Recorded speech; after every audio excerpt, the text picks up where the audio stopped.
Now to politics. Senator Ted Cruz slamming President Obama for being out of touch after the president said next week's climate talks in Paris would be, quote, a powerful rebuke to terrorists like ISIS.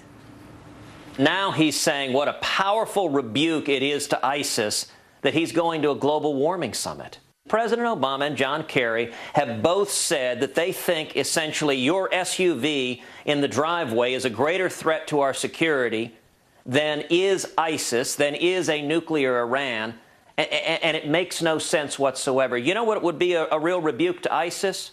When we kill the terrorist before they carry out another terror attack here at home, murdering innocent Americans.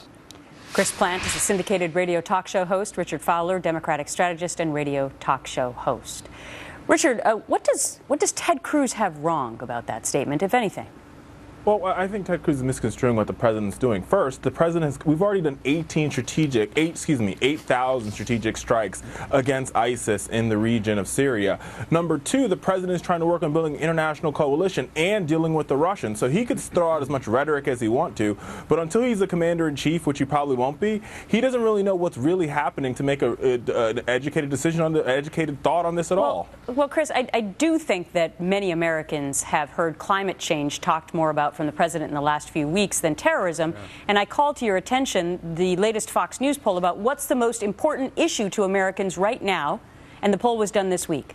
Top on the list, 24% say terrorism. 3%, down from 5%, by the way, say climate change. Yeah. Well, look, the president's the only one that doesn't get it. Nobody's worried about rising ocean levels. It's not a concern for anyone.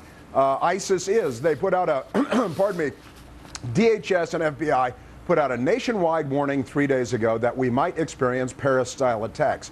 State Department put out a worldwide warning that we might experience attacks on Americans worldwide. This is not the weather. This is radical Islam. It's ISIS. It's serious, and the president seems completely disconnected from reality. That's just not true, Chris. But Richard, I mean, with all due respect, do you think ISIS is really shuddering in their boots, finding out that world leaders are coming back to Paris to talk about climate change?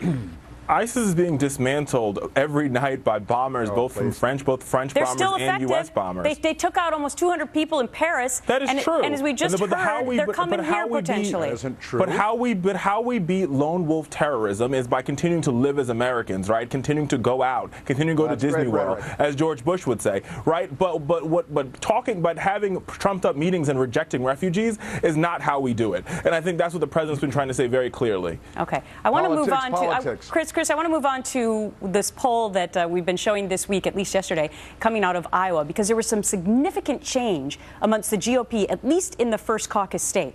So you still have Trump on top at 25%, but you had Ted Cruz skyrocketing up to 23%, and Ben Carson, in the same vein, going down to 18%. Rubio also up 13%.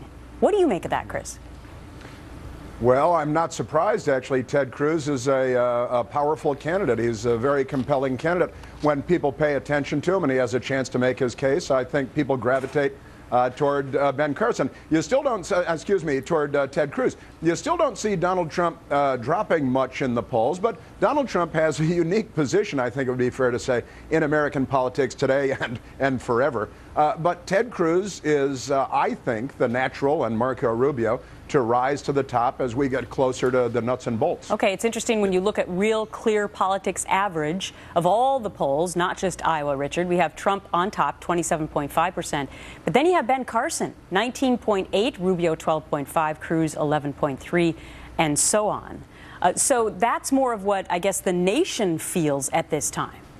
Yeah, we're talking about GOP voters. If you're talking to GOP voters, they want an outsider. They don't want Ted Cruz because he's the ultimate insider, just like Marco Rubio. Ted Cruz will always be an understudy to the real estate tycoon named Donald Trump, right? Donald Trump, no matter what Republicans want to say, no matter what the top brass wants to say, every time they make these arguments that, they're going to rise above, they're going to beat Donald Trump continues to rise in the polls. So clearly, a lot of Republican GOP top brass don't understand what's happening in their party. I don't know if he's going to be the understudy to Donald Trump. I don't know if that's true, but I do know that if Donald Trump comes swinging after him, that we might see a different Ted Cruz. Yeah, we'll just have to wait and see. All right, Richard and Chris, happy Thanksgiving. Thank you.